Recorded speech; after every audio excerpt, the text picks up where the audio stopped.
یا رحمت للعالمین۔ السلام علیکم ورحمۃ اللہ وبرکاتہ۔ معزز بھائیوں، بہنوں، دوستوں، بزرگوں، ربیع الاول کا مبارک مہینہ اور اس مہینے کی برکات، نبی کریم صلی اللہ علیہ وسلم کا اس دنیا میں تشریف لانا، پھر وہ اندوہناک واقعہ ہونا کہ آپ صلی اللہ علیہ وسلم کا اس دنیا سے پردہ فرمانا، یہ دونوں واقعات اسی مہینے میں ہوئے۔ اور جو محبت یہ امت اپنے نبی حضرت محمد صلی اللہ علیہ وسلم سے رکھتی ہے، ایسی محبت اس امت سے پہلے کوئی اپنے نبی سے ایسے کر نہیں سکا۔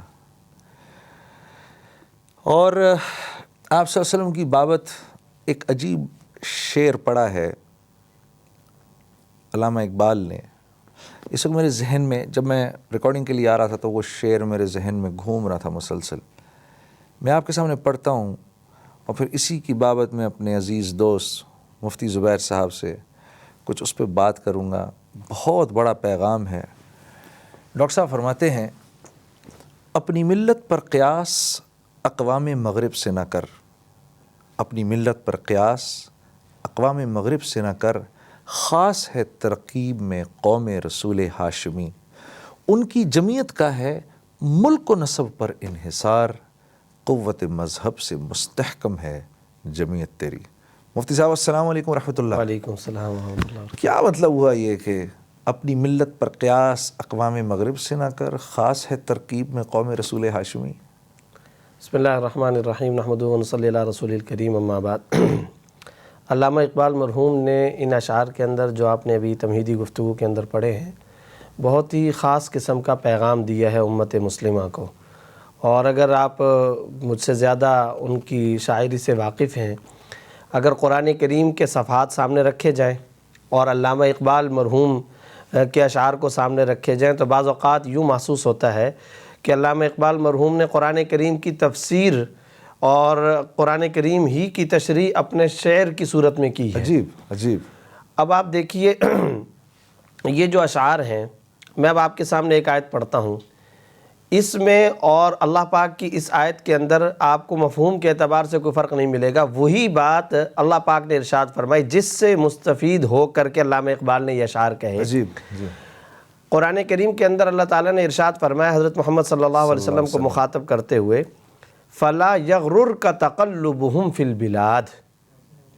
یہ قرآن کریم کے اندر ایک جملہ آپ صلی اللہ علیہ وسلم کو مخاطب کر کے اللہ تعالیٰ فرما رہے ہیں کہ اے محمد صلی اللہ علیہ وسلم، جب تم کافروں کو دیکھو تو ان کافروں کی جو ظاہری چمک دمک ہے اور ان کی جو ترقی ہے وہ تمہیں اور شہروں کے اندر تقلب سے مراد ہے ان کا پروان چڑھنا، ترقی کرنا، یہ ان کی ترقی کبھی بھی تمہیں دھوکے میں نہ ڈالے۔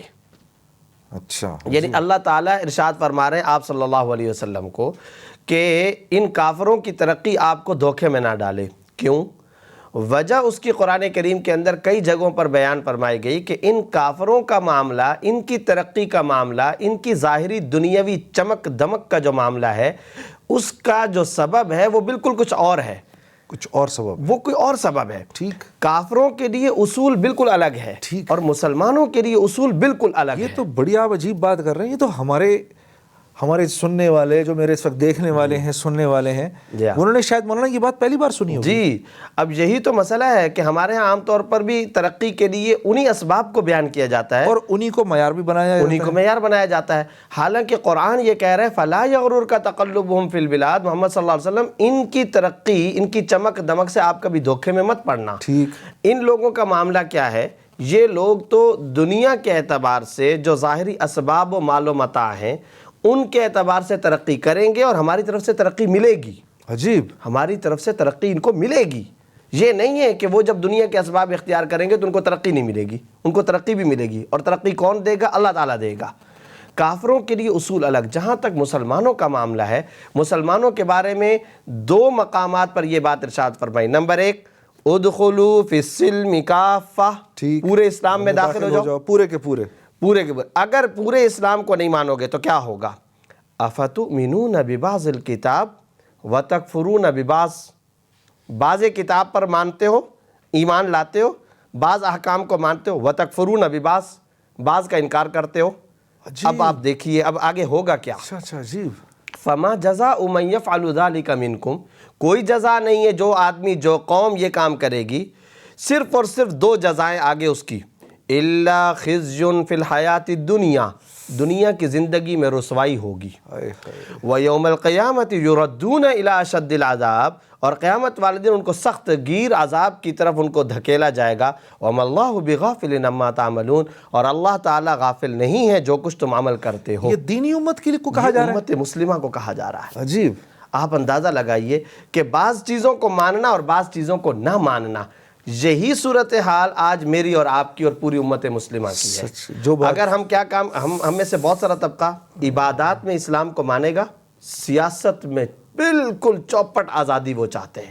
ٹھیک. بعض لوگ ہیں وہ معاشرت میں مانیں گے، صحیح ہے، معیشت کے اندر اسلام کے احکام کو کچھ نہیں مانیں گے. اپنی زندگی چاہیے ان کو، نفس کا اپنا وہ چاہیے. ٹھیک. اچھا اب کیا ہم جب ہم نماز روزے کی یا ذکر تلاوت، حضرت محمد صلی اللہ علیہ وسلم آئیڈیل ہیں، وہ ایسے کرتے تھے. جی. لیکن اسٹاک ایکسچینج، بینک، شیئرز، بیمہ، انشورنس، اس کے اندر دین ہمیں کوئی تعلیم دیتا ہے؟ ارے یار دین کی اس میں کوئی بات ہی نہیں ہے. اب آپ صلی اللہ علیہ وسلم کیا ارشاد فرما رہے ہیں؟ نہا رسول اللہ صلی اللہ علیہ وسلم ان یبیع شیئا قبل ان یقبضہ. آپ صلی اللہ علیہ وسلم خرید و فروخت کے سلسلے میں فرما رہے ہیں، منع فرما رہے ہیں کسی چیز کو اپنے قبضے، اپنے رزق میں لینے سے پہلے آگے اگر فروخت کرو گے تو وہ تمہارے لیے بیچنا ناجائز ہوگا، حرام ہوگا. آپ صلی اللہ علیہ وسلم منع فرما رہے ہیں اگر تم شیئر کو CDC میں اندراج کیے بغیر، اگر شیئر کا رسک ٹرانسفر کروائے بغیر، اگر شیئر کا ڈیلیوری آرڈر وصول کیے بغیر تم اس شیئر کو ڈے ٹریڈنگ کے اندر یا فیوچر سیل میں آگے بیچتے ہو 1400 سال نبی صلی اللہ علیہ وسلم 1400 سال پہلے اس کی ممانعت فرما چکے ہیں، وہ حرام ہے. محدثین نے پورے ابواب قائم کیے ہیں. یہ تو ہمارے دماغ اور خیال میں بھی باتیں نہیں آتی. پوری اسٹاک ایکسچینج بند کرانے کے چکر میں مولوی صاحب یہ بات ماننے کے لیے تو اتنا بڑا ایمان چاہیے. جی. اب یہی صورتحال ہے. اب ہم لوگ کیا چاہتے ہیں؟ ہم لوگ یہ چاہتے ہیں کہ نہیں جی ٹیکنالوجی کے اعتبار سے ہم ترقی کر جائیں گے. قرآن میں اس کا یقینی طور پر حکم ہے وَأَعِدُّوا لَهُم مَّا اسْتَطَعْتُم مِّن قُوَّةٍ. ہم اسباب سے انکار بالکل نہیں کر سکتے. اسباب صحابہ نے تمام دنیا کے اسباب کو دین کے لیے استعمال کیا، ہم بھی اسباب کو دین کے لیے. لیکن ہماری بنیادی ترقی کا راز وہ ہے جو علامہ اقبال خود کہتے ہیں. آپ مجھے یہ بتائیے علامہ اقبال مرحوم کیا کہہ رہے ہیں کہ فضائے بدر پیدا کر. بے شک. کیوں فضائے بدر پیدا کروانے پر زور لگا رہے ہیں؟ کیوں وہ کہہ رہے ہیں کہ فرشتے اب بھی اتر سکتے ہیں قطار اند قطار؟ یہ کیوں علامہ اقبال مرحوم کہہ رہے ہیں؟ فرشتوں کی بات، قطار در قطار ان کے نازل ہونے کی بات، پھر وہ جو مدد و نصرت کا معاملہ علامہ اقبال اس کو اشعار کی شکل دے رہے ہیں. تو یہی پیغام علامہ اقبال دینا چاہ رہے ہیں، اقوام عالم پہ اپنے آپ کو قیاس مت کرو. ان کا معاملہ کچھ اور ہے. ایسا بھی کچھ ہے؟ ذرا کوئی بتائیں مجھے کہ سورہ زخرف میں کچھ اللہ پاک نے کچھ ایسا بھی بیان کیا ہے کہ اگر تمہارے پھر جانے کا ہم کو اندیشہ نہ ہوتا تو ان کے گھروں کو ہم ان کے لنٹر سونے کے ہوتے اور ان کی سیڑھیاں سونے چاندی کی ہوتی، کچھ اس قسم کی بات بھی ہے؟ بالکل. کہ مجھ سے ایک دوست کہنے لگا، ہم ایسے بیٹھے ہوئے تھے، وہ ذکر کر رہا تھا، ہم پڑھ رہے تھے، مدینے کی بات ہے، بڑا حیران ہوا اس بات کو. تو میں نے سوچا تھا کہ کبھی آپ سے ملوں گا نا، میں یہ پوچھوں گا آپ سے کہ کیا تفسیر ہے اس کی. یعنی اللہ تعالیٰ نے یہ ارشاد فرمایا کہ اگر تم لوگوں کے پھر جانے کا مجھ کو ڈر نہ ہوتا تو میں یہ کام کرتا کہ ان کافروں کے گھروں کو، ان کے مساکن اور رہائش گاہوں کو نہایت بلند، اعلیٰ اور اچھا بناتا، ان کو ترقیاں دیتا، اور ان کے سیڑھیوں کو میں سونے کی سیڑھیاں بنا دیتا. اور قرآن کریم کے اندر اسی مقام پر ایک بات یہ بھی ارشاد فرمائی، یعنی جس کے تحت حضرات مفسرین کرام نے یہ لکھا ہے کہ اصل میں ان کو یہ کام نہ کروانا در حقیقت ہمارے ایمان کی سلامتی اللہ تعالیٰ کو مقصود تھی. اچھا، جس کی وجہ سے یعنی ابھی بھی ہم ان کو کہتے ہیں کہ بھئی ہم سے زیادہ ترقی یافتہ ہیں. تو ہمارے ایمان کی سلامتی کے لیے اللہ تعالیٰ نے ابھی ان کی ترقی کو کچھ روکا ہوا ہے. ایسے جملے مسلمان کے منہ سے نکلتے جی ہم سے تو وہ بہتر ہے. عام طور پر یہ کہتے رہتے ہیں. اور آپ جانتے ہیں جب کوئی مجلس ہوتی ہے کہتے ہیں جی انگلینڈ کے اندر، امریکہ کے اندر ہمارے. تو بھائی بات یہ ہے، اس کے بارے میں بھی اگر آپ مجھے اجازت دیں تو میں مفتی شفیع صاحب رحمۃ اللہ علیہ کا ایک جملہ نقل کرنا چاہتا ہوں. حضرت مفتی شفیع صاحب رحمۃ اللہ علیہ بڑی خوبصورت بات فرمایا کرتے تھے، باطل میں ذاتی طور پر ترقی کرنے کی کوئی صلاحیت موجود نہیں ہے. ٹھیک. باطل، شر، کفر کبھی ترقی نہیں کرے گا. ٹھیک. لیکن ہم دیکھتے ہیں ترقی کرتا ہے. تو مفتی صاحب رحمۃ اللہ علیہ نے معارف القرآن کے اندر اس کی بڑی خوبصورت وجہ لکھی ہے، اگر باطل کبھی ترقی کر رہا ہے نا تو یاد رکھنا اور سمجھ جانا کوئی حق بات اور کوئی حق چیز اور کوئی حق صفت ہے جو اس باطل نے اپنا لی ہے، جس کی وجہ سے خدا ان کو ترقی دے رہا ہے۔ آج آپ ایسا کیجئے، یعنی آپ کے کہنے کا مطلب یہ مطلب ہے کہ رسول اللہ صلی اللہ علیہ وسلم کی زندگی کا کوئی جزء اگر غیر بھی اپنائیں گے تو دنیا میں نفع اٹھائیں گے اس کا؟ دنیا میں نفع اٹھائیں گے اس کا، بالکل اٹھائیں گے، عجیب، بالکل اٹھائیں گے۔ آپ یہ دیکھیں نا، ترمذی کے اندر جو ابواب البیوع ہیں، ملاوٹ نہ کرو، من غش فلیس منا، اب آپ صلی اللہ علیہ وسلم کا یہ ارشاد ہے۔ ہم بات سیرت کی کرتے ہیں تو اب مشکل کیا ہوتی ہے، اللہ تعالیٰ آپ کو جزائے خیر دے بھائی جنید جمشید صاحب، جو عملی پہلو ہیں ان کو ہم لے رہے ہیں الحمدللہ، آج ہم اس پر ڈسکشن کر رہے ہیں، ورنہ ہوتا کہ آپ صلی اللہ علیہ وسلم کے حسن و جمال پر ہم بات کرتے ہیں، یقیناً کرنا چاہیے، آپ صلی اللہ علیہ وسلم کے خصائل و شمائل پہ بات کریں، لیکن اصل بات تو یہ کہ مشن نبی کیا تھا، کار نبوت بھی تو بیان کرنا ضروری ہے۔ کار نبوت کیا تھا، اصل تو یہ ہے۔ آپ صلی اللہ علیہ وسلم حجۃ الوداع کے موقع پر فرما کر جا رہے ہیں، ترکت فیکم امرین لن تضلوا بما تمسکتم بہما، میں تو جا رہا ہوں مگر دو چیزیں چھوڑ کر کے جا رہا ہوں، کتاب اللہ و سنت رسولہ، اور اللہ کے رسول کی سنت، دو چیزوں کو اپنائے رکھو گے تم دنیا کی عزیز ترین قوم بنو، اور جب تم ان کو چھوڑ دو گے ذلیل ترین ہو جاؤ گے۔ اب ترمذی کے آپ خرید و فروخت کے ابواب اٹھائیے، اس کے اندر لکھا ہوا ہے من غش فلیس منا، دھوکہ نہ کرو، ملاوٹ نہ کرو، بات چیت کے اندر سچ بولو، اور تم جب بھی کسی کے ساتھ کوئی خرید و فروخت کا معاملہ کرو تو اس کی اصل ریئل جو سچویشن ہے وہ بیان کر دو، خریدی جانے والی اگر کوئی کمی ہے اس کے اندر اگر کوئی کمی ہے، کوئی عیب ہے تو اس کو بیان کر دو۔ اسے خیال آتا ہے مول صاحب کہ اوہ تو کمی بیان کروں گا تو اس کی رقم کم ہو جائے گی، رقم کم ہو جائے گی ہمارے ہاں تو، اور اللہ معاف کرے ہمارے ہاں تو مالٹا کیلا فروخت کرنے والا، ٹھیلے پہ لہسن پیاز بیچنے والا اللہ کے نام کی قسمیں بھی کھا لیتا ہے۔ یعنی مسلمان آج کس قعر مذلت میں جا گرا کہ وہ اپنے 2-4 روپے کے نفع کے لیے وہ اس کی قسمیں بھی کھاتا ہے۔ اب آپ ذرا سوچئے، جتنے بھی آپ صلی اللہ علیہ وسلم نے مالٹے کی قیمت تو مل گئی، اپنی قیمت گر گئی۔ جی بالکل بالکل یہی صورتحال ہے۔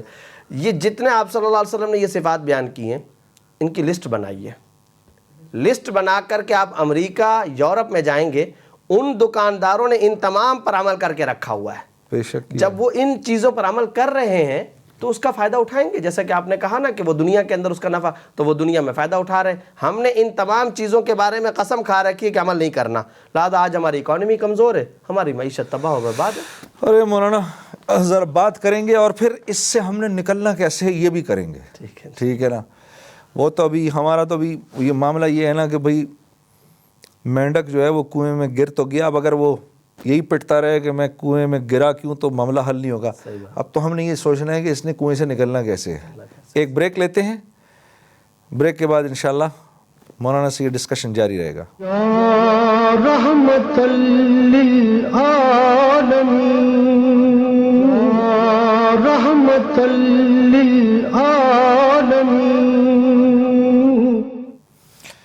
جی خوش آمدید۔ ابھی یہی بات ہو رہی تھی کہ مولوی صاحب بھی فرما رہے تھے کہ اللہ رب العزت نے غیروں کے لیے اس دنیا میں زندگی گزارنے کے دوسرے اصول رکھے ہیں، اور ایک دینی امت کے لیے زندگی گزارنے کے دوسرے اصول ہیں۔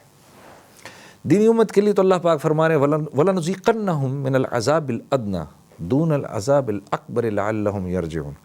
میں یہ دنیا کے اندر تمہیں چھوٹے چھوٹے جھٹکے اس لیے دیتا ہوں تاکہ تمہیں آخرت کے بڑے عذاب سے بچا لوں، اور اس کی وجہ یہ ہے کہ تم میری طرف رجوع کرو۔ ظاہر سی بات ہے، باپ اگر بیٹے کو ڈانٹتا بھی ہے، مارتا بھی ہے، تو اسی لیے کہ بیٹا باپ کی طرف رجوع کرے، معافی مانگ لے۔ اور دیکھو، جو معاملہ انسان کا اپنے بیٹے سے ہوتا ہے وہ معاملہ انسان کا طبعاً ہمسائے کے بیٹے سے نہیں ہوتا۔ میرا بیٹا کوئی اگر الٹا کام کرے گا تو میں سختی بھی کروں گا، ماروں گا بھی۔ دوسرے کا بیٹا کرے گا تو میں بہت سے بہت سمجھا سکتا ہوں، اس سے زیادہ تو نہیں کر سکتا۔ تو مسلمانوں کے ساتھ اللہ کا معاملہ یہ ہے، مسلمانوں کو ان کے گناہوں کی سزا دنیا میں ملتی ہے، اور ان کی نیکیوں کے اجر کو اللہ آخرت کا توشہ بنا کے رکھ دیتے ہیں، تاکہ جب یہ دنیا سے میرے پاس آئے تو گناہوں سے پاک ہو کر آئے۔ اور غیروں کے ساتھ اللہ کا معاملہ کیا ہے کہ دنیا میں ان کی نیکیوں کا ان کو بدلہ ملتا ہے، اور ان کی گناہوں کی پکڑ کوئی نہیں۔ کیوں؟ کیونکہ موت کے بعد ان کے لیے آخرت میں تو رزق بند ہے۔ اب اس بنیاد پر ان سے ہم نے نفرت نہیں کرنی، بلکہ ان سے ہمدردی کرنی ہے، کہ وہ بھی اگر اللہ کو ناراض کر کے اس کی نافرمانی کر کے جہنم کی طرف جا رہے ہیں تو اللہ پاک ان کو بھی توبہ کی توفیق دے اور اسلام قبول کر کے اللہ پاک ان کو بھی جنت میں جانے والا بنا دے۔ جو مسلمان یہ سوچ رکھے گا، جو اس قسم کی شفقت رکھے گا، اللہ پاک اس کی دنیا میں بھی اس کو ایک نہیں، دو نہیں، 10 نہیں، ہزاروں لاکھوں کی ہدایت کا ذریعہ بنائیں گے، اس کے گناہوں کو معاف کریں گے، دنیا میں اس کو حیات طیبہ عطا فرمائیں گے۔ یہی بات ابھی مولوی صاحب سے ہم کر رہے تھے۔ اچھا مولانا، ایک بات میں آپ سے پوچھنا چاہتا ہوں، اور یہ کیا پھر مطلب ہوا وَأَنْتُمُ الْأَعْلَوْنَ إِن كُنْتُم مُؤْمِنِينَ؟ یہ کیا بات ہوئی پھر؟ یہیں پر آپ دیکھیے کہ جب اللہ تعالیٰ نے ارشاد فرمایا وَأَنْتُمُ الْأَعْلَوْنَ إِن كُنْتُم مُؤْمِنِينَ، تم ہی غالب ہوگے اگر تم مؤمن ہوئے۔ لیکن آج تو غالب وہ نظر آ رہے ہیں مولوی صاحب۔ جی ہاں، بات یہ کہ جب وہ غالب نظر آ رہے ہیں تو ان کنتم مومنین نہیں ہے نا۔ ہاں، بات یہ کہ ایمان کا حق نہیں ادا ہو رہا، مسلمان تو ہیں، مومن نہیں ہیں۔ مسلمان ہے، مؤمن نہیں۔ اچھا، پھر آپ یہ دیکھیے کہ یہ جو ایمان کامل کے جو تقاضے ہیں، کیا ایمان کامل کے وہ تقاضے اس طریقے سے پورے ہو رہے ہیں جو تقاضے صحابہ پورے کر رہے تھے؟ چلو ماشاء وہ تو بہت اونچے لوگ تھے، ہمیں بتاؤ ہم کیا کریں؟ دیکھیے کچھ تو اللہ نے ہمارے لیے کچھ تو رکھا ہوگا نا معاملہ۔ نہیں دیکھیں، میں وہ تو نبی صلی اللہ علیہ وسلم کے چہرہ مبارک کی زیارت کرتے تھے، جی وہ تو اس چشمے سے ہدایت حاصل کر رہے تھے کہ جس سے پاکیزہ کو چشمہ کوئی نہیں۔ بے شک بے شک۔ ہمارے لیے کیا ہے مولانا؟ دیکھیں، میں آپ کو ایک بات بتاؤں بھائی جنید جمشید صاحب، اما الزبد فیذهب جفاء واما ما ينفع الناس فيمكث في الارض۔ ٹھیک، اللہ تعالیٰ ایک بڑی خوبصورت مثال دیتے ہوئے ارشاد فرماتے ہیں جو ہمارے لیے ضابطہ ہے، ٹھیک، وہ یہ کہ جب نہر کا پانی آتا ہے اس کے اوپر جھاگ ہوتی ہے، خس و خاشاک ہوتا ہے۔ ٹھیک، قرآن یہ کہہ رہا ہے اما الزبد فیذهب جفاء، جو خس و خاشاک ہوتی ہے وہ ہوا میں اڑ جایا کرتی ہے، ٹھیک ہے، لیکن واما ما ينفع الناس فيمكث في الارض، جس چیز سے لوگوں کو فائدہ پہنچنے والا ہوتا ہے خدا اس کو زمین کے اندر ٹھہراؤ دیتا ہے، عجیب، استحکام عطا کرتا ہے۔ پھر فرمایا کذالک یضرب اللہ الامثال للناس، یہی اللہ تعالیٰ مثال لوگوں کے لیے بھی بیان کرتے ہیں۔ جب تک نبی صلی اللہ علیہ وسلم تھے، نبی اور صحابہ سے زیادہ انسانیت کے لیے نفع رساں کوئی نہیں تھے۔ ٹھیک ٹھیک، خدا نے زمین میں اقتدار و استحکام دے دیا۔ ٹھیک ٹھیک، ہمارے لیے قانون بیان کر دیا گیا کہ اگر تم انسانیت کے نفع کے کام کرو گے، ٹھیک، تمہارے وجود سے انسانیت کو اگر نفع پہنچے گا، تم کو زمین کا اقتدار و استحکام مل جائے گا۔ یعنی یہ تو اگر روشنی نہ ہوئی تو اندھیرا ہے، اندھیرا ہے، اور ذرا سی بھی روشنی ہو جائے گی تو اندھیرا خود ہی غائب ہو جائے گا۔ ختم ہو جائے گا۔ آپ یہ بات یہ کیے، نبی صلی اللہ علیہ وسلم اور خلفائے راشدین موجود ہیں نا، انسانیت کو سب سے زیادہ فائدہ پہنچ رہا ہے۔ اچھا، فائدہ پہنچنے کی ایک بات میں آپ کو یہاں یہ بھی عرض کر دوں، دینی فائدہ بھی ہے مراد، دنیاوی فائدہ بھی۔ تم دنیا کی سیادت بھی ان کی کرو، اچھا، اور ان کے دنیا کی ملازمت کے اعتبار سے، معاش کے اعتبار سے، اکانومی کے اعتبار سے، سیاست کے اعتبار سے، چنانچہ رسول اللہ صلی اللہ علیہ وسلم پولیٹیکلی بھی مولوی صاحب، پولیٹکس بھی آتی ہے مولوی صاحب؟ بالکل آتی ہے، بالکل آتی ہے۔ یہ سب اسلام کے اجزاء ہیں۔ نبی صلی اللہ علیہ وسلم اور حضرت عمر رضی اللہ تعالیٰ عنہ نے ان سب کے اجزاء کو بیان کیا اور اس کو نافذ کیا۔ اچھا جی، تو یہ دونوں کام جب آپ کریں گے تو آپ کو پوری اقوام عالم کا لیڈر بنا دیا جائے گا، اچھا، اور آپ اقوام عالم کی سیادت اختیار کرو گے۔ صحابہ چونکہ پوری انسانیت کے نفع، تو اب اللہ پاک نے ان کو یمن بھی دیا، انطاکیہ دیا، اسپین دیا، قرطبہ دیا، عراق، ایران، سارا کچھ اللہ تعالیٰ نے ان کو دے دیا۔ پرشین امپائر ختم، رومن امپائر کا خاتمہ ہوا، ان کو اللہ پاک نے اقتدار و استحکام دے دیا۔ اب اگر میں اور آپ اقتدار و استحکام اس دنیا کے اندر دوبارہ چاہتے ہیں، انسانیت کے نفع رسانی کا ہم کو کام کرنا ہوگا۔ ایک بات میں آپ کو اور بتا دوں، بہت اہل بصیرت چند مفسرین کرام نے ایک بڑا عجیب نکتہ لکھا ہے۔ نبی اور صحابہ انسانیت کے لیے نفع رساں، اقتدار مل گیا۔ آہستہ آہستہ جب بنو امیہ اور اس کے بعد کی میں بات کر رہا ہوں، حضرت معاویہ رضی اللہ تعالیٰ عنہ بھی صحابہ کرام میں سے ہیں اور ان کا دور اقتدار بھی بہت فتوحات ہوئیں، اس کے بعد کی میں بات کرتا ہوں۔ آہستہ آہستہ ظاہر ہے کہ 200 سال 300 سال کا عرصہ گزرا، اللہ پاک مسلمانوں سے اقتدار چھینتے چلے گئے، اچھا، اقتدار سمٹتا چلا۔ خلافت عثمانیہ اور پھر تار اور پھر مسلمانوں کی جو آج صورتحال ہے، کیوں؟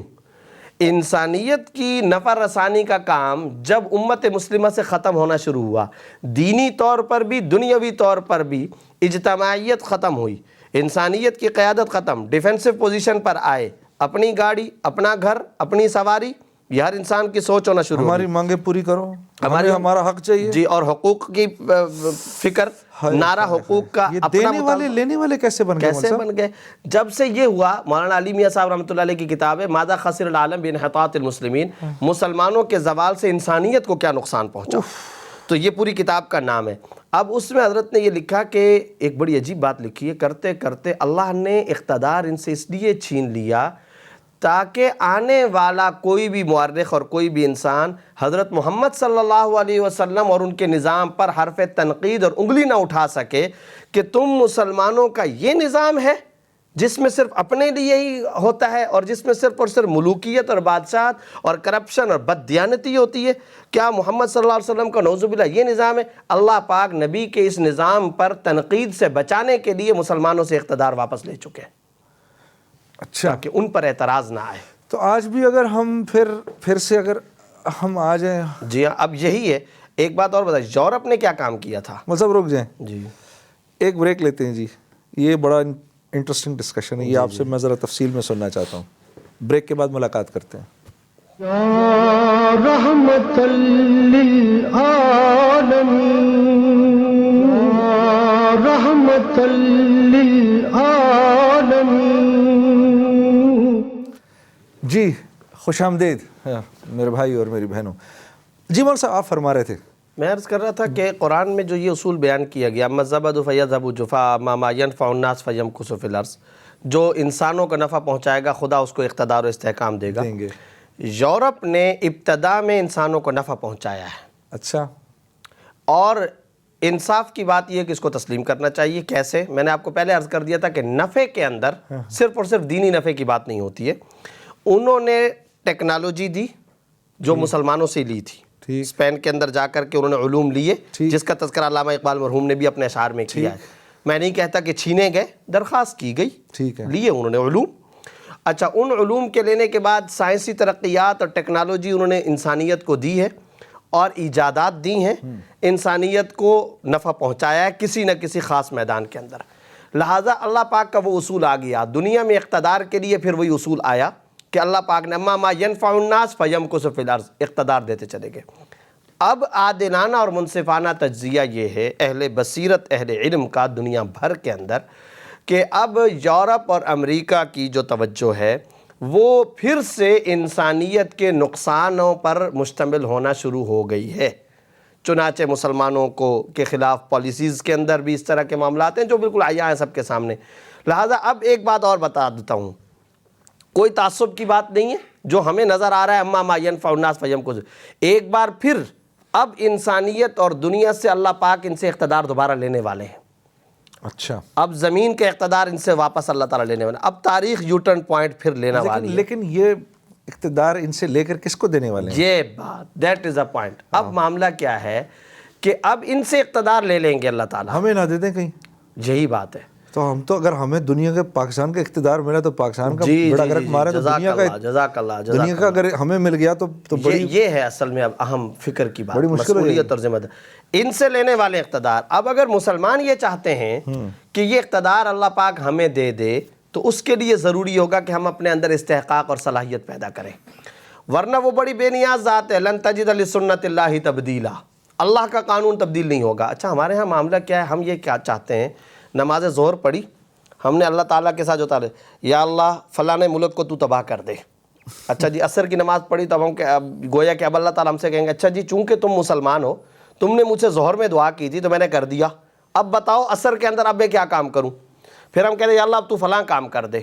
پھر مغرب کا وقت آتا ہے تو اللہ پاک گویا ہم سے پوچھیں گے کہ اچھا تو چونکہ مسلمان، کوئی امت مسلمہ خدا کی لاڈلی قوم نہیں ہے، کوئی قوم اللہ کی لاڈلی نہیں ہے۔ قرآن میں اصول بیان کیا گیا اما ما ينفع الناس فیمکث فی الارض، جو انسانیت کو نفع پہنچائے گا۔ صحابہ نے انسانیت کو نفع پہنچایا، خدا نے اقتدار دے دیا۔ خلفائے راشدین نے انسانیت کو نفع پہنچایا، خدا نے اقتدار دے دیا۔ عمر لاس فرانس کے اندر آج بھی نافذ ہیں اور اسی نام سے پکارا جاتا ہے۔ حضرت عمر رضی اللہ تعالیٰ عنہ سے زیادہ آپ مجھے بتائیے نبی کا وہ کون سا سچا غلام ہوگا کہ جس کے سوشل اقدامات، ویلفیئر کے جو اقدامات ہیں، آج اس کی دنیا میں کوئی نظیر پیش کر سکے، جنہوں نے غیر مسلموں تک کے وظائف باندھے۔ ایک عیسائی حضرت علی کے سامنے آتا ہے اور وہ نابینا ہے، حضرت علی رضی اللہ تعالیٰ عنہ پوچھتے ہیں اس کے روزگار کا کیا ہوتا ہے؟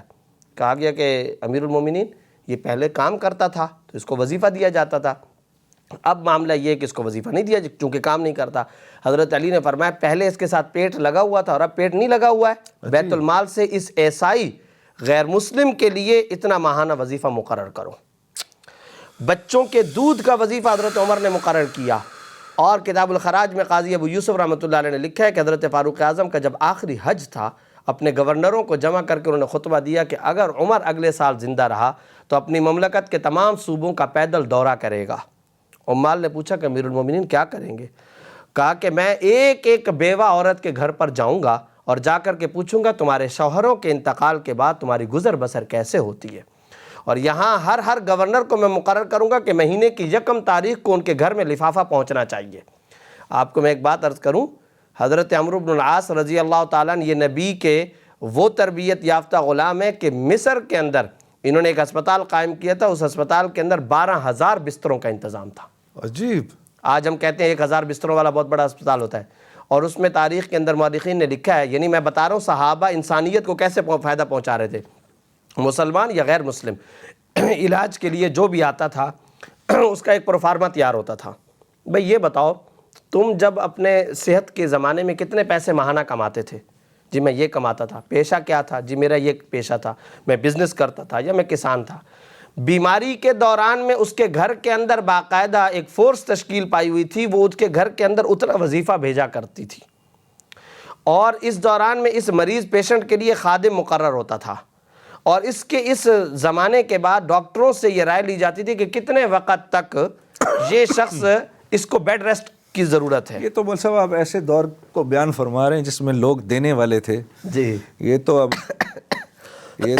ہم وہ اللہ کو ایسے خوش کرتے تھے کہ اللہ سے لینے والے تھے. میں بھی کینیڈا کا سفر تھا, جی تو میں وہاں گیا تو مجھے ایک ساتھی نے بتایا کہ وہاں پر جو چھوٹا بچہ پیدا ہوتا ہے نا, جی تو چھوٹا بچہ پیدا ہوتا ہے تو اس کا وہاں کی جو اسٹیٹ ہے وہ اس کا وظیفہ مقرر کرتی ہے. وظیفہ مقرر کرتی ہے. یہ بات سن کے مولوی صاحب میری ہائے نکل گئی.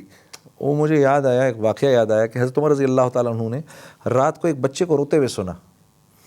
روتا رہا پھر آپ باہر آ گئے اور اس عورت کے پاس گئے, جا کے اس کو ڈانٹا کہ بچہ کیوں رو رہا ہے تیرا؟ تو اس نے کہنے لگی کہ اللہ بھلا کرے, امیر المومنین نے بچوں کے وظیفے مقرر کیے ہیں, لیکن اس بچے کو وظیفہ ملے گا جس کا دودھ چھٹ گیا ہو. تو میں اس کو دودھ نہیں پلا رہی, اس کا دودھ چھڑانے کی چکر میں ہوں کہ یہ کسی طریقے سے رونا, اس کا دودھ بند ہو یا روٹی کھانا شروع کرے تو اس کا بھی وہ ہو اپنا, کیونکہ ہمارے پاس تو اتنا مال ہے نہیں کہ ہمارے پاس ہو.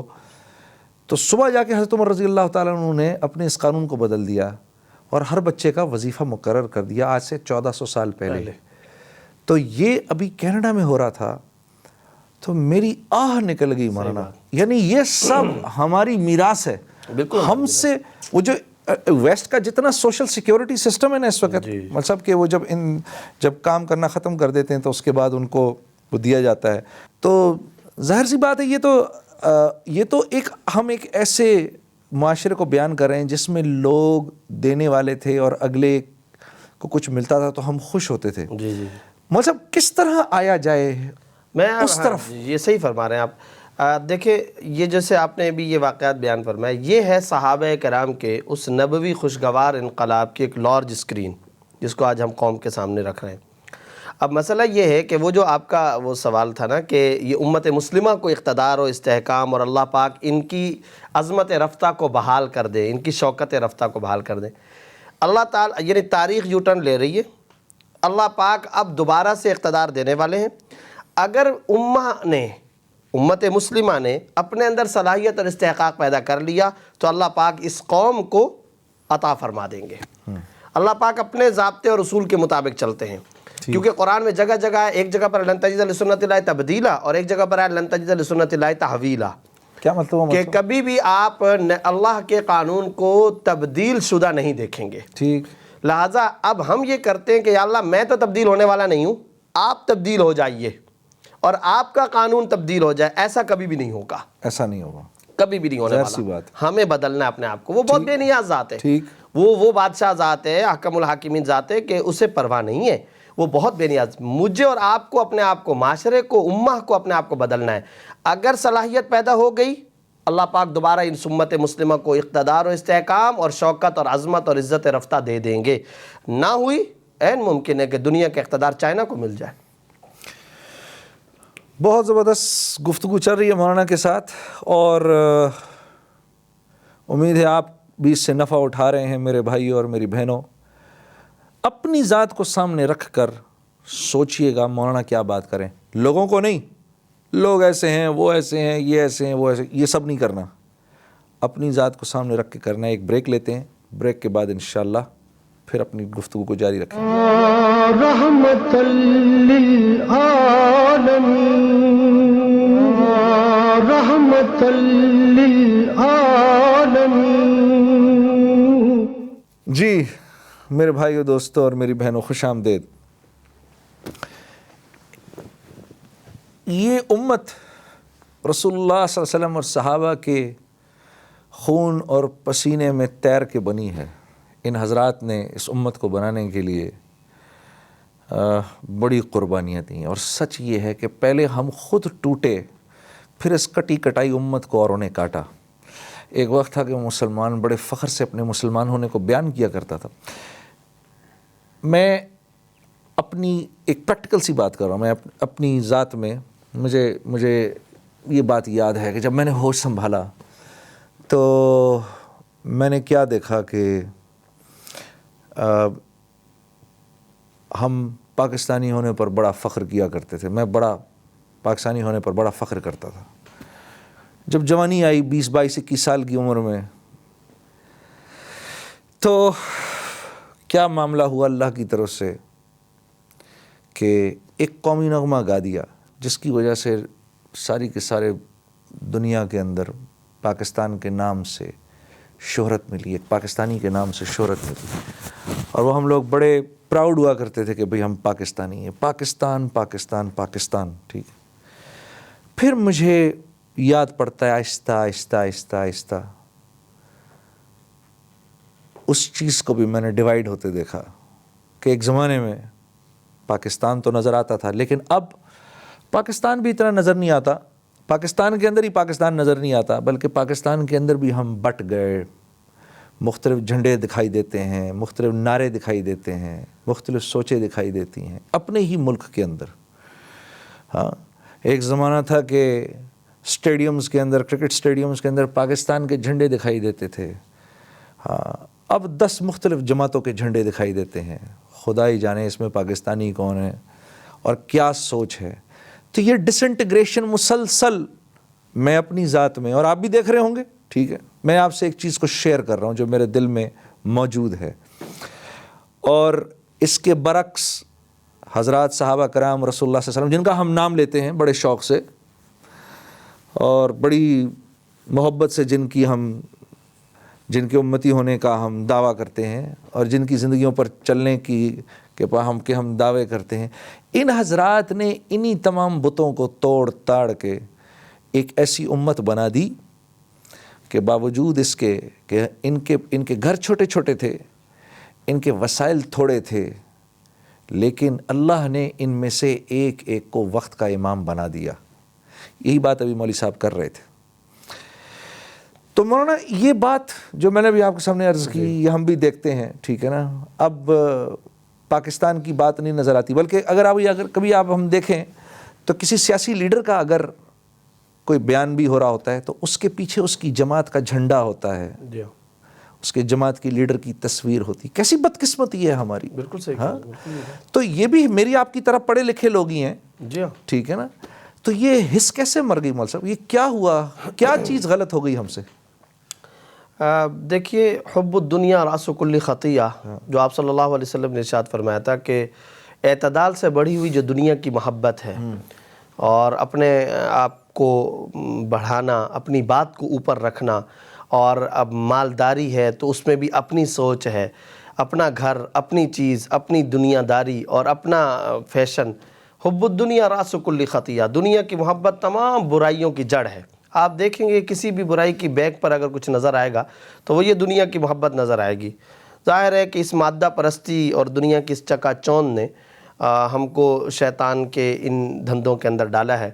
ایک بات میں آپ کو چھوٹی سی عرض کر دوں کہ یہ جو ہم بات کرتے ہیں کہ ہمیں اب یعنی ہماری امہ کو تبدیل ہونا چاہیے، بعض لوگوں کو جب یہ بات کہی جاتی ہے کہ نماز کی طرف آئیں، جیسے اب ہم یہ سارے ڈسکشن کر رہے ہیں کہ بھائی ذکر پر آئیں، نماز کی طرف آئیں، تو وہ لوگ یہ سوچتے ہیں کہ یہ صرف اور صرف تنہا عبادت کی بات ہے۔ جو پوری ہماری ابھی گفتگو ہوئی ہے، یہ وقفے سے بھی پہلے اور ابھی، اس پوری گفتگو سے جو سبق ہمیں ملتا ہے، آج جو شخص نماز پڑھ رہا ہے نا، وہ صرف نماز نہیں پڑھ رہا بھائی جنید، معاملہ کچھ اور ہے۔ نبی اور صحابہ کی زندگیوں میں آپ مجھے بتائیے، مسلمانوں کے پاس اقتدار تھا نا، تو جو نماز پڑھتا تھا وہ صرف نماز پڑھ رہا ہے، گویا کہ ایک عبادت کر رہا ہے۔ لیکن آج مسئلہ کچھ اور ہے، جو نماز پڑھ رہا ہے، خدا کی قسم وہ صرف نماز نہیں پڑھ رہا، وہ پوری امت مسلمہ کو اقتدار اور استحکام دلوانے کی اپنی طرف سے کوشش پوری کر رہا ہے۔ عجیب، آج نماز روزے کی حیثیت پچھلے زمانے کے مقابلے میں کہیں زیادہ بڑھ گئی ہے۔ عجیب، یعنی آج اگر آپ فجر کی نماز اٹھتے ہیں اور اٹھ کر کے پڑھتے ہیں تو پتہ ہے آپ کیا کوشش کر رہے ہیں؟ یا اللہ میری اپنی استطاعت یہ ہے کہ میں اب فجر کے لیے اٹھا ہوں اور میں اب مسجد جا رہا ہوں، میں نے اپنی دکان بند کی، میں ظہر کی نماز پڑھنے کے لیے جا رہا ہوں، میں نے اپنا وقت نکالا، قرآن کی تلاوت کر رہا ہوں، میں روزہ رکھ رہا ہوں۔ یہ صرف اور صرف میری اپنی بات نہیں ہے کہ میرا یہ جو 5-4 فٹ کا جسم جہنم سے بچے، بات یہ ہے کہ میں اس دنیا میں بھی پوری امہ کو کامیاب ہوتا ہوا دیکھنا چاہتا ہوں، اور جو میری کوشش ہے یا اللہ میں وہ کر رہا ہوں۔ اب اس آدمی کو ان عبادات پر جو اجر و ثواب ملے گا وہ یہ کہ یہ وہ امہ کا درد دل رکھنے والا انسان ہے جو پوری ملت اسلامیہ کو اس کی عظمت رفتہ بحال کروانے میں اپنا کردار ادا کر رہا ہے۔ عجیب، اور کیوں؟ ہم نے کہا تھا نا، جو صلاحیت اگر ہم پیدا کر لیں گے خدا اقتدار دے دے گا۔ اگر امہ نے صلاحیت اپنے اندر استحقاق پیدا کر لیا، اپنے اندر صلاحیت پیدا کر لی، تو گویا کہ اس نے کیا کام کر لیا؟ اس نے یہ کام کر لیا کہ اپنا فریضہ۔ اور اگر آپ نے نماز چھوڑی، میں نے نماز چھوڑی، کہنے کو یہ بات ہے کہ ہم نے 4 رکعتیں چھوڑی ہیں، لیکن خدا کی قسم یہ بات نہیں ہے۔ بات یہ ہے اللہ کی طرف سے اس امہ کو ہم اقتدار اور استحکام دنیا کے اندر بھی اور آخرت میں بھی کامیابی کے لیے جو اللہ کی طرف سے فیصلہ آنے والا تھا، میں تنہا اس کی راہ میں رکاوٹ بن گیا ہوں عصر کی نماز چھوڑ کر۔ عجیب۔ تو اب صورتحال یہ کہ امہ کو اعمال پر دوبارہ آنا ہے۔ اگر اعمال، اللہ قبر پر کروڑوں رحمتیں نازل فرمائے حضرت مولانا الیاس صاحب رحمۃ اللہ علیہ کی، اور آج میں آپ کو بہت کلیئر کٹ ایک بات کہہ رہا ہوں، مولانا الیاس صاحب رحمۃ اللہ علیہ کی یہ جو دعویٰ والی محنت تھی، اس میں ہوا کیا ہے، اس پر اس کے ابتدائی دور پر مولانا مودودی صاحب نے ایک تبصرہ کیا ہے، اور وہ تبصرہ البلاغ کے اندر بھی چھپا ہے، مولانا مودودی صاحب کا مضمون۔ اس میں انہوں نے کہا کہ مولانا الیاس صاحب رحمۃ اللہ علیہ ہندوستان کے مختلف میوات وغیرہ کے علاقوں میں جا کر کے یہ جو امہ کے جو معصوم اور جو یہ عوامی لوگ ہیں، ان کے اندر نماز، روزہ، فرائض و واجبات کی جو کوشش کروا رہے ہیں، یہ در حقیقت امت مسلمہ کو دوبارہ اقتدار، استحکام اور ان کو عزت بحال کروانے کی ایک کوشش ہے۔ یہ مولانا الیاس رحمۃ اللہ علیہ کے اس کام پر مولانا مودودی صاحب کا تبصرہ ہے۔ عجیب، عجیب۔ اللہ آپ کو جزائے خیر دے مولانا۔ یہ تو انشاءاللہ اپنی اسی گفتگو کو کل ہم جاری رکھیں گے۔ کل بھی ہمارے ساتھ ضرور شامل ہوئیے گا میرے بھائیوں، دوستوں اور میری بہنوں۔ دل کرتا ہے جانے سے پہلے آپ کو اللہ کے نبی صلی اللہ علیہ وسلم کی مدحت میں کچھ اشعار سنا دوں۔ وہ نبیوں میں رحمت لقب پانے والا، مرادیں غریبوں کی برلانے والا، مصیبت میں غیروں کے کام آنے والا، وہ اپنے پرائے کا غم کھانے والا، یتیموں کا والی، غلاموں کا مولا، ضعیفوں کا ماوا، یتیموں کا مولا، خطا کار سے درگزر کرنے والا، بداندیش کے دل میں گھر کرنے والا، مفاسد کو زیر و زبر کرنے والا، قبائل کو شیر و شکر کرنے والا، اتر کر ہرا سے سوئے قوم آیا، اور ایک نسخہ کیمیا ساتھ لایا۔ مسے خام کو جس نے کندن بنایا، کھرا اور کھوٹا الگ کر دکھایا، اور اب جس پہ قرنوں سے تھا جہل چھایا، پلٹ دی بس ایک آن میں ان کی کایا، پلٹ دی بس ایک آن میں ان کی کایا، رہا ڈر نہ بیڑے کو موجے بلا کا، ادھر سے ادھر پھر ہوا رخ ہوا کا، ادھر سے ادھر پھر ہوا رخ ہوا کا، وہ نبیوں میں رحمت لقب پانے والا۔ درود ان پر، سلام ان پر، یہی کہنا خدا کا ہے، خدا کے بعد جو ہے مرتبہ صلی علی کا ہے، وہی سردار عالم ہے، وہی غمخوار امت ہے، وہی تو حشر کے میدان میں سب کی شفاعت ہے، شفاعت کے لیے سب کی نظر ان پر لگی ہوگی۔